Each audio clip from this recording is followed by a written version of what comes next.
مساء الخير يا شباب. النهارده اتفرجنا على 4 ليله الامتحان. معلش يلا ال5 هحاول اجري على قد ما اقدر بسرعه. ال5 بتتكلم على ايه؟ على قانونين، قانون المومنتم، والمومنتم قلنا ان بنرمز له برمز بي، ساعات بنحط ال كده عشان نفرقه عن البريشر. المومنتم ايكوال ماس تايمز فيلوسيتي، وعندي حاجه تانية اسمها فورس ايكوال ماس تايمز اكسلريشن. الكلام اللي يمشي على الاثنين واحد، بس في قانون بيربط ما بين الاثنين. بنقول ان الفورس ايكوال مومنتم اوفر تايم. لو قلنا مومنتم اوفر تايم يبقى انا عندي فورس. حلو الكلام. يلا بينا نروح نحل ونشوف الدنيا بتقول ايه.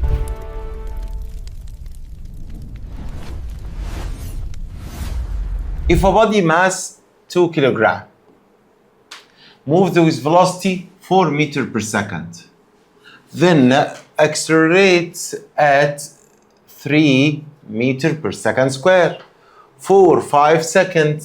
يا نهار ابيض، ده الموضوع كبير قوي. The change in momentum. كلمة change احنا قلنا ان انا عايز المومنتم التاني ماينس المومنتم الاولاني، صح الكلام؟ طيب هو المومنتم التاني امتى؟ قال لي والله ماس تايمز فيلوسيتي، الفيلوسيتي التانية ماينس ماس تايمز الفيلوسيتي الاولانيه، صح الكلام؟ طيب بعد اذنكم، هو انا لو خدت الماس از كومن فاكتور يبقى انا عايز الفيلوسيتي الثانيه ماينس الفيلوسيتي الاولانيه، يبقى انا عايز التشينج ان فيلوسيتي. طب في تايم قد ايه؟ 5 seconds. طب ما احنا عارفين ان الاكسلريشن هو التشينج ان فيلوسيتي اوفر تايم، موافقين؟ طب لو انا عندي الاكسلريشن ب 3 يبقى V2 minus V1 over التايم اللي هو 5 second، يبقى V2 minus V1، ال5 هتروح لك بالتايمز equal 15.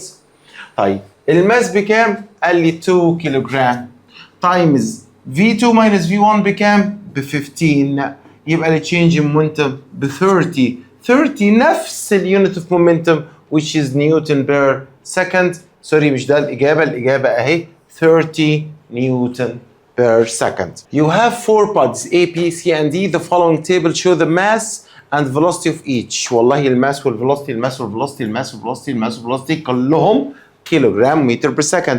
Which two bodies have the same momentum? المومنتم بيساوي ماس تايمز فيلوسيتي. ده تايمز ده، ده تايمز ده، ده تايمز ده، ده تايمز ده. مين ليهم نفس المومنتم؟ A and B. سؤال تافه جدا. Question number 3 بيقول لي momentum of 60 كيلوغرام، يبقى ده المومنتم means that the body has mass 60، يبقى الفيلوسيتي بواحد، صح. has mass 60 and velocity ب 10، لا حضرتك كده هيديني 600. has mass 60 and speed 10، ده 600 برضه. has mass 6 and acceleration 10، حضرتك والله الماس تايمز الفيلوسيتي مش الاكسلريشن، يبقى الانسر بتاعتي نمبر A. If the mass of a body is reduced to half and its momentum is doubled, then its velocity هيحصل ايه؟ الله، ده عايز يعرف الافكت of velocity والماس، سوري عايزين الافكت بتاع الماس والفيلوسيتي. طيب بعد اذنكم احنا قلنا ان المومنتم ايكوال ماس تايمز فيلوسيتي. طب انا عايز التاثير على الفيلوسيتي، ممكن اجيب الفيلوسيتي لوحدها، يعني الفيلوسيتي ايكوال مومنتم اوفر ماس. حد مش فاهم؟ هو المومنتم عامل كده ليه؟ طيب المومنتم حصل له ايه؟ والله قال لي المومنتم دبلد، يعني هنا بقى تايمز 2 والماس ريديوس تو هاف، يعني بقى ام اوفر 2. مش احنا عارفين اللي تحت يطلع فوق، يبقى الكلام ده هيبقى ايكوال 4 2 تايمز 2 4 بي اوفر ام. طب ما احنا عارفين ان بي اوفر ام هي الايه؟ الفيلوسيتي، يبقى الفيلوسيتي الجديده هي 4 فيلوسيتيز، معنى كده الفيلوسيتي will be times 4 becomes 4 times 4 times، او نقول عليها كوارتابلز. طيب السؤال ده ممكن يتحل بطريقه ثانيه اسهل. انا عندي الفيلوسيتي equal momentum over mass. فلما اجي اعمل relation او اعمل comparison form هنقول velocity 1 over velocity 2 equal ده وده direct، يبقى momentum 1 over momentum 2 times ده وده inverse، يبقى momentum 2 over momentum 1. يلا بينا substitute. قال لي ان المومنتم doubled، يعني ده لما كان 1 ده بقى 2. طب الماس halved، يعني الماس لما كان m بقى ده m over 2. طب ما الام هتروح مع الام والهاف ده ال2 دي هتنزل تحت، يبقى هنا هيبقى 1 over 2 times 1 over 2. ده V1 over ايه؟ V2. يبقى V1 over V2 equal 1 over 4. من المعنى ده ان الاولانيه كانت 1 الثانيه بقت ايه؟ 4. نفس الإجابة بتاعتنا. Question number 5 بيقول from the adjacent graph the ratio between the velocities. الله، هو الجراف ده عبارة عن إيه؟ قال لي momentum over mass. هل momentum over mass ليها معنى؟ احنا لسه قايلين ان momentum over mass معناها ايه؟ velocity. بعد إذن حضرتك يبقى أنا ينفع أجيب الفيلوسيتي بتاع الإكس؟ تان الأنجل دي. طب ينفع أجيب الفيلوسيتي بتاع الواي؟ تان الأنجل ديت. طيب هو عايز velocity of x over velocity of y. velocity of x هو tan ده كله اللي هو tan 45. طب tan angle y tan y اللي هو tan ده كله اللي هو tan 30. 1 over 1 over root 3 يبقى root 3 أو root 3 over 1. الأنسر نمبر دي. تمام؟ question number 6 بيقول a body of mass 2 kilograms. يبقى ده الماس. moves with velocity for ادي الفيلوسيتي. then accelerate at 3 طبعا هنا في meter per second square for 5 seconds. then the change in momentum. السؤال ده جه قبل كده، السؤال ده متكرر سيبك منه. question number 7 بيقول if an average force act on a body for a certain period of time then product of this force and the time interval. بعد إذن حضرتك هو أنا عندي قانون فيه فورس وتايم؟ مش احنا قلنا إن الفورس بتساوي مومنتم أوفر تايم؟ طب لو أنا عملت التايم بالتايمز هنا يبقى فورس تايمز تايم يديني إيه؟ يديني المومنتم. يبقى البرودكت بتاعهم هو المومنتم. لا غلط، هو مش مومنتم. أنا كتبت القانون هنا استسهالا، هو change in momentum. change in momentum. change in momentum. الفرق بين المومنتم الثاني والمومنتم الاولاني. يلا بينا. when a body is acted upon by a constant resultant force not equal zero، يعني في فورس، ومادام في فورس يبقى في acceleration، واتجاه الاكسلريشن هو نفس اتجاه الفورس. طيب this means the body as rest. استحاله، ده بقول لك في acceleration. moving with uniform acceleration طبعا صح. moving with constant velocity لا، معنى كده ان مفيش acceleration. moving with variable acceleration لا، ما دام في فورس ثابته يبقى والماس طبعا ثابت يبقى اكيد الاكسلريشن ايه؟ ثابته. يبقى الاجابه بتاعتنا نمبر بي. question number 9 بيقول لي the rate of change. كلمه rate of change، rate of change يعني اي حاجه divided time. تمام كده؟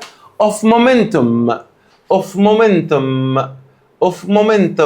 rate of change of momentum. الله، معنى كده ان ده فورس، والفورس بتتقاس بايه يا رجاله؟ بتتقاس بالنيوتن. موافقين؟ question number 11 بيقول several forces were applied to the bodies A, B, C and D and their motions are represented in the given graph. Which of the four bodies have the greatest mass? طب تعالوا نبص، هنا عندي فورس وهنا عندي acceleration. لو جبت السلوب يعني فورس اوفر acceleration يبقى ايكوال ايه؟ يبقى ايكوال ماس. يبقى الحاجه اللي سلوبها اكبر ماسها اكبر. ده لا اكبر منه السي، اكبر منه البي، اكبر منه الاي، يبقى اكبر ماس هو الاي لانه اكبر سلوب. question number 12 if the force acting on a moving body is doubled. الفورس doubled يبقى الماس، هو الماس هيغير؟ هو لو الفورس لما تزيد واحد بيزقني بقوه، هو الماس بتاعي بيتغير يا جماعه؟ لا ما بيتغيرش. امال مين اللي بيتغير؟ الاكسلريشن. يبقى الماس بتاعي remain constant، واللي هيتغير هو الاكسلريشن.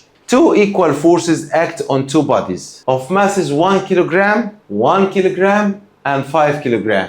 يبقى الماس الأولانية 1 كيلوغرام، الماس الثانية 5 كيلوغرام. الفورس هنا بتأثر على ديت والفورس هنا بتأثر على ديت. The smaller body acquire an acceleration. الاكسلريشن هنا equal 20 meter per second. عايز الاكسلريشن هنا بعد اذن حضرتك، مش الفورس دي ايكوال الفورس ديت، يبقى الماس تايمز الاكسلريشن هنا ايكوال الماس تايمز الاكسلريشن هنا. قول لي صح. صح. الماس هنا ب1، الاكسلريشن ب20، يبقى الماس هنا ب5، يبقى عايزين نعرف الاكسلريشن اللي هو اكسلريشن الجزء الثاني. ال5 هتروح بالديفايدد، يبقى الاكسلريشن هتبقى 4 meter per second. Question number 14. A cart of 500 kilogram and another of move with the same acceleration. الاتنين ليهم نفس الاكسلريشن، يعني ال 500 ديت بتتحرك باكسلريشن اسمه ايه؟ وال 1500 بتتحرك باكسلريشن اسمه ايه؟ The force acting on the larger cart ديت الفورس اللي هنا نسميها F2 مالها بالفورس acting on the smaller. هي الفورس اللي هنا مش بتساوي mass times acceleration، يعني بتساوي 1500 A. طب الفورس اللي هنا هتساوي ايه؟ قال لي والله هتساوي 500 A. دي قد دي 3 مرات، يبقى الفورس الثانيه greater than فين؟ decreased equals to doubles increased 3 times على الفورس الاولانيه. ما هي دي قد ديت 3 مرات. طب عايزين نشتغلها ماث؟ ماشي. F1 over F2 M1 times acceleration over M2 times acceleration. قول لي ان الاكسلريشن هتروح مع الاكسلريشن. طب M1 بكام؟ 500، الثانيه 1500. اعمل السمبليفاينج بتاعك يبقى 1 over 3. معنى كده ان لو الفورس الاولانيه كانت 1 يبقى الفورس الثانيه هتبقى 3. عملناها ايه؟ عملناها تايمز 3. تمام الكلام؟ Question number 15. A body of mass M acted upon a force 2F. طب بالراحه كده ناخد الكلام. البادي الماس بتاعته M، الفورس 2F. when a force الفورس اتغيرت ولا ما اتغيرتش؟ acted on another body of mass. تاني الله، عندي 2 bodies، body اسمه M بتأثر عليه فورس اسمها 2F، وبادي تاني اسمه 5 over 2 سوري 3M. البادي التاني اسمه 3M بتأثر عليه فورس اسمها 5 over 2F. The ratio between acceleration هنا والاكسلريشن هنا. طب كلام جميل. لو سمحت، هو الاكسلريشن ده بيساوي فورس اوفر ماس، يعني الاكسلريشن هيساوي ايه؟ 2F over M. طب والاكسلريشن هنا هيساوي فورس اوفر ماس، يعني 5 over 2F over 3M. صح الكلام؟ هو 5 over 2 divided by 3، هي 3 ال 2 دي هتنزل تحت، يبقى الكلام ده هيبقى اكنه 5 over 6F over M. طيب انت عايز A1 to A2، عايز الريشيو between the two accelerations. يلا بينا.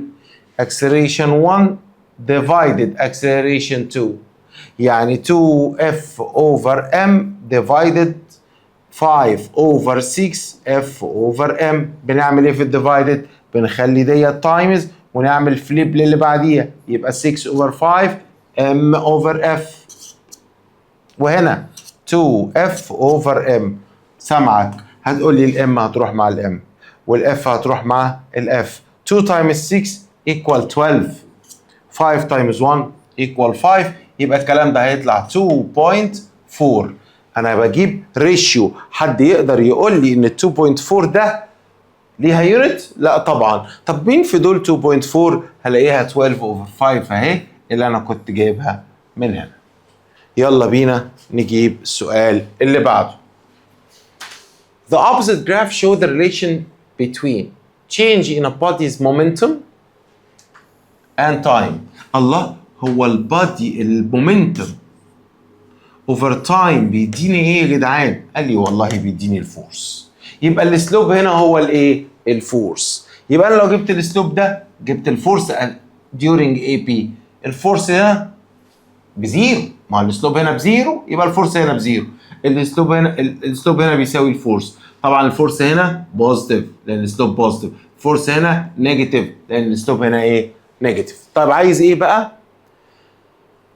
the magnitude of the force during interval AB. عايز الحته دي بس. يبقى انا هجيب السلوب ده، والله السلوب ده change on y from 5 to 15 over change on x over 5 يبقى يطلع كام؟ 2. يبقى الفورس في الاي بي equal to ان شاء الله 2 what؟ 2 نيوتن during ثانية واحدة. عايز الريشيو between AB to CD. طب احنا جبنا الاي بي، تعالوا نجيب السي دي. الفورس سي دي، الحتة دي اللي تشينج على الواي كام؟ كانت 15 بقت 0 يبقى نيجاتيف 15 وما تنساش انها نيجاتيف. طب اللي تشينج ده على الاكس حصل في قد ايه؟ حصل في 5 يطلع الكلام كام؟ نيجاتيف 3 نيوتن. طب انت عايز ده اوفر ده يبقى 2 اوفر نيجاتيف 3. طب لو انا مش عايز النيجاتيف عشان اللي مش بيمثل رقم هنا، ده بيمثل دايركشن قلنا، يبقى هقول 2 اوفر ايه؟ 2 اوفر 3 اللي هي نمبر بي. حلو الكلام؟ question number 17 سؤال نظري جميل جدا. بيقول لي two trucks designed for transportation goods. The first is empty، عربية فاضية، and the other fully loaded مليانة على آخرها are moving at the same speed. الاتنين ماشيين بنفس السبيد. compare the inertia. inertia ايه يا مستر الانرشيا ديت؟ قلنا الانرشيا ديت هي قوة الاندفاع. الانرشيا بتاعتنا هي اللي جاية من المومنتم اللي شايل الحاجة. of each and explain the answer. الانرشيا يعني بتساوي ماس والفيلوسيتي تأثر بالاتنين. طب الاتنين ليهم نفس الماس؟ لا طبعا، الماس بتاع ده اكبر من الماس بتاع ده، يبقى الانرشيا بتاع ده اكبر من الانرشيا بتاع ديت. كلام نظري طبعا ما يجيش في الامتحان. Force of 10 Newton act on a wooden cube given it an acceleration A. When the same force act on another cube it produced an acceleration equal to 3A. Calculate the ratio between the mass of the cube. والله عندي كيوب اهو، الفورس دي أثرت عليه، عمل acceleration equal A. كيوب تاني فورس أثرت عليه عمل acceleration equal 3A. هي نفس الفورس ولا مش نفس الفورس؟ نبدأ الكلام من النقطة اللي انتوا قلتوها دي. نفس الفورس، يبقى الفورس الأولاني equal الفورس التاني. يبقى الماس الأولاني تايمز الأكسلريشن الأولاني equal الماس التاني تايمز الأكسلريشن التاني. الماس الأولاني مش عارفينه وعايزين نعرفه. الأكسلريشن الأولاني بإيه؟ الماس التاني مش عارفينه وعايزين نعرفه. الأكسلريشن التاني ب 3A. هنشيل مين؟ الA مع الA. الله، معنى كده إن الماس الأولاني equal 3 من الماس التاني. أنت عايز إيه؟ عايز الريشيو between mass of the first to the second. يعني انت عايز ماس 1، وركز معايا قوي في الحركة ديت. انت عايز ماس 1 over ماس 2 يبقى equal 3 over 1. انت عايز ماس 1 over ماس 2 equal 3 over 1. كمل السيركل وانت بتجيب الريشيو. question number 19. The opposite، طبعا التي طايره هنا. The opposite graph represent the motion of a car during two successive stages. حتتين هنقارن، واحده اسمها AB وواحده اسمها BC. ده velocity ده time. يا مستر هو الفيلوسيتي اوفر تايم يدينا حاجه؟ طبعا ايه؟ يبقى انا لو جبت الهنري سلوب يبقى انا هجيب الاكسلريشن. طب فيلوسيتي تايمز تايم يدينا حاجه؟ يدينا الديسبيسمنت. الله، يبقى انا هنا لو جبت الاريا اندر ذا كيرف يبقى هجيب الديسبيسمنت.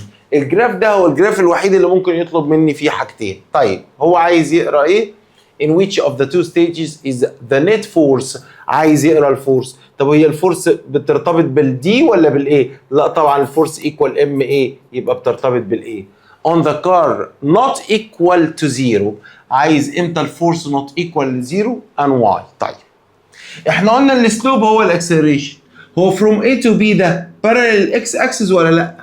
يبقى سلوبها بزيرو، يبقى الاكسلريشن بتاعها بزيرو، يبقى الفورس اللي هي بتساوي ماس تايمز اكسلريشن ابو زيرو، يبقى الفورس بزيرو، يبقى الحته دي كمان الفورس بزيرو. طب الاكسلريشن هنا ايه؟ قال لي لا والله الاكسلريشن هنا نيجاتيف. فلما اجيب الفورس هاخد الماس اللي هو بالبوزيتيف تايمز الاكسلريشن اللي هو بالنيجاتيف، يبقى الفورس هتطلع بالنيجاتيف. طب هو عايز الحته ان الكار الفورس اون ذا كار not equal to zero. هقول له يبقى الجزء اللي هو مين؟ الجزء اللي هو بي سي، وعرفنا ان شاء الله ليه. Question number 20. The opposite graph show the relationship between the applied force and the mass. ايه ده؟ force وماس؟ طب الكلام جميل جدا. force divided mass ان شاء الله يديني acceleration، يبقى السلوب هنا معناه acceleration. Determine what the slope، اقول له acceleration of the straight line represent acceleration، والسلوب ثابت يبقى الاكسلريشن ثابت. مفيش حاجه تانية تتقال في السؤال النظري ده. طيب احنا كده خلصنا الهوم ورك، هنبدا الاسسمنت مع بعض. يلا بينا. نيوتن first law is called the law of inertia، وقلناها 1000 مره وفهمنا ليه. The mathematical expression of Newton's first law. هو نيوتن first law كان بيقول لي ايه؟ والله طول ما الحاجة واقفة ومفيش فورس بتأثر عليها هتفضل واقفة. طول ما الحاجة بتمشي بيونيفورم فيلوسيتي ومفيش فورس تأثر عليها هتفضل تمشي يونيفورم فيلوسيتي. يبقى أنا عايز أقول هنا إن السم اوف فورس ايكوال لإيه؟ لزيرو، مفيش حاجة بتأثر علينا. Question number 3 بيقول according to Newton's first law, if the net force acting on a body is zero, it moves with acceleration that is zero. الفورس بزيرو equal mass times acceleration، يبقى أكيد الأكسلريشن بإيه؟ بزيرو. The forward motion of passenger when a car suddenly stop. بالراحة كده، والله الراجل قاعد في العربية بتاعته اهي. حلو الكلام، الراجل قاعد اهي، العربية وقفت، يبقى الفورس اللي أثر، العربية ماشية كده. حلو الكلام، العربية اللي موقفة يبقى الفورس اللي أثرت عليها كده، فالراجل هيقاوم التغيير فهيتحرك لإيه؟ لقدام. كلنا بنخبط في التابلو لما العربية بتعمل فرامل. due to a suddenly stop is due to الكلام ده الانرشيا بتاعته هي اللي خلته يتحرك عكس اتجاه الفورس اللي بتأثر عليه. Two bodies are moving with the same speed. If the mass of the first is 3 times the second, then the inertia of the second body ده الأولاني قد التاني 3 مرات. يبقى التاني الانرشيا بتاعته 1/3 من الأولاني. ما هو كل ما الواحد كبر كل ما الانرشيا بتاعته جامده، وانا بجري كده بجري صعب انك توقفني، لكن هات ولد صغير الماس بتاعته صغيره بيجري معايا بنفس الفيلوسيتي، مين صعب مين سهل؟ هو هتحط ايدك هيقف، انت هتحط ايدك قدامي هتتكسر لان الماس بتاعتي كبيره، فالانرشيا بتاعتي صعب توقفني، انا عندي قوه. فاهمين ولا ايه؟ ماشي. Question 6 بيقول from the following graph the one that represents Newton's first law. Newton's first law قلنا ان هو ان sum of force equal zero. sum of force equal zero يعني الاكسلريشن بزيرو. هنا في اكسلريشن يبقى دي ما تمشيش معانا. هنا الفيلوسيتي بالنسبه للتايم كونستانت، يبقى السلوب هنا اللي هو الاكسلريشن هو السلوب بزيرو، دي تمشي معانا. الله الكلام ده at rest. الكلام ده يمشي معانا حلو قوي والله. طب ده قال لي لا والله الفيلوسيتي بتتغير يبقى في اكسلريشن، يبقى ما يمشيش معانا. يبقى الاجابه بتاعتنا A و B. فين A و B؟ الجراف A and B. حلو الكلام. The opposite graph show the relation between the mass M of several bodies and the reciprocal of their هنا mass وهنا 1 over V. طب ما تيجي نجيب الاسلوب كده mass divided 1 over V، يعني mass times V over 1. mass times V يعني momentum. الله معنى كده ان الاسلوب بتاعي هو المومنتوم. طب المومنتوم هنا الاسلوب يبقى المومنتوم هيساوي تان الانجل، يعني المومنتوم هيساوي كام يا رجاله؟ 1. اكيد بيسال على المومنتوم، هقول له ان المومنتوم 1 كيلو جرام متر بير سكند. 1 كيلو جرام متر بير سكند ماينس. فين بقى كيلو جرام؟ دي غلط. 1 كيلو جرام سنتيمتر بيوقعني غلط. طب ديت احنا قلنا 1 كيلو جرام دوت متر بير سكند. هو عايز يعملها جرام، هيعملها تايمز 1000. هتطلع 10 to power 3. برافو. دي طبعا غلط. السؤال هيدولك عادي، هتعوض في القانون هتطلع الانسر عشان خاطر يبص على اليونت. دي لعبته، ما مش لاقي حاجه صعبه فيقوم لاعب لك في اليونت. يلا بينا. Figure 1 represent the graphical relationship between displacements and time for a body of mass. الماس بتاعه ده 5 كيلو moving with uniform velocity in a straight line. The graph in figure 2 that correctly represents the relation between the momentum and time during the same والله انت عايز displacement و time. هو الاسلوب هنا معناه ايه؟ برافو velocity. طب ممكن تجيبوا لي الفيلوسيتي؟ هتقولوا لي ان الفيلوسيتي تان الانجل اللي هي تان 60 يبقى روت 3. طب انا هنا عندي ماس وعندي فيلوسيتي، ينفع اجيب مومنتم ولا لا؟ المومنتم ماس تايمز فيلوسيتي، يعني 5 تايمز روت 3 يعني 5 روت 3. انا جبت المومنتم. سؤال، الفيلوسيتي بتتغير ولا ثابت؟ ثابت. الماس بيتغير ولا ثابت؟ ثابت. يبقى المومنتم ثابت ثابت ثابت. عند كام؟ عند 5 روت 3. فين المومنتم اللي ثابت عند 5 روت 3؟ حضرتك اهو اللي هو السي. يبقى الانسر بتاعي بكل ثقة هو السي. ده مومنتم وده ماس، يبقى الاسلوب من غير ما ابص مومنتم اوفر ماس يبقى الاسلوب هو الفيلوسيتي. موافقين؟ مين سلوبه اكبر، بي ولا ايه؟ ايه. يبقى الفيلوسيتي بتاعت الاي اكبر من الفيلوسيتي بتاعت كتبتها غلط. الفيلوسيتي بتاعت الاي اكبر من الفيلوسيتي بتاعت ايه؟ البي. ايه الانسرز بقى؟ velocity of A greater than B. صح. B greater لا غلط. velocity of A equals غلط. the momentum of body B is greater. ازاي المومنتم بتاع البادي B greater وعند كل لحظة ال A هو اللي اكبر؟ عند كل لحظة ال A هو اللي اكبر. دي غلط برضو. الانسر بتاعتنا نمبر A.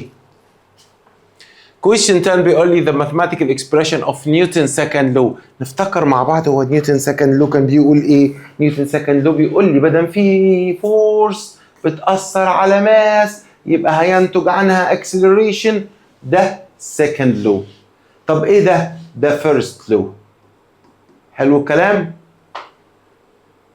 طب ايه ده؟ ده third law. وايه F equal mv؟ غلط، اسمها momentum equal mv. وطبعا علينا في الداخل في امتحان اكتوبر الفيرست والسكند بس. The opposite graph show ده acceleration over F. هو الاكسلريشن over F equal حاجه ما جاتلناش ديت. احنا عارفين ان الفورس equal mass times acceleration. طب انا لو جبت الاف هنا بالديفايدد هيتفضل هنا 1 صح؟ A over F. طب الام هنا بالتايمز هتيجي بالديفايدد يبقى A over F equal 1 over m. الله، يعني السلوب صح، يعني السلوب بتاع الجراف ده equal 1 over m. الله، طب ما انا عارف ان سلوب الايه اكبر من سلوب البي، صح الكلام؟ يعني 1 over m بتاعت الايه اكبر من 1 over m بتاعت البي. هو انا لو حبيت اعمل هنا فليب اجيب ريسيبروكال، ايه اللي هيتغير؟ الساين. مش فاهمين يا مستر؟ حاضر. 1 over 2 اكبر ولا 1 over 4 اكبر؟ نص ولا الربع؟ النص طبعا اكبر. طب عايز تقلب، اقلب معايا كده، عندي دي هيبقى 2 وهنا هيبقى 4، يبقى الساين كمان هيتغير ولا لا؟ الساين هيتغير. افهم ما تحفظش. يبقى عشان اقلب دول يبقى الماس بتاع الايه هيبقى بدل ما هو مور هيبقى less than ماس الايه؟ البي. انا خلاص حليت السؤال. اقرا معايا كده. acceleration، هنا بيسألني على acceleration of body A is greater than ال B. والله عند أي نقطة الاكسلريشن بتاع ال A أكبر من ال B، acceleration ال A أكبر من ال B. الكلام ده صح على فكرة. acceleration of body A is greater than ال إيه ده؟ هي مكتوبة تاني؟ غلط طبعا. السؤال كده اتنقل غلط.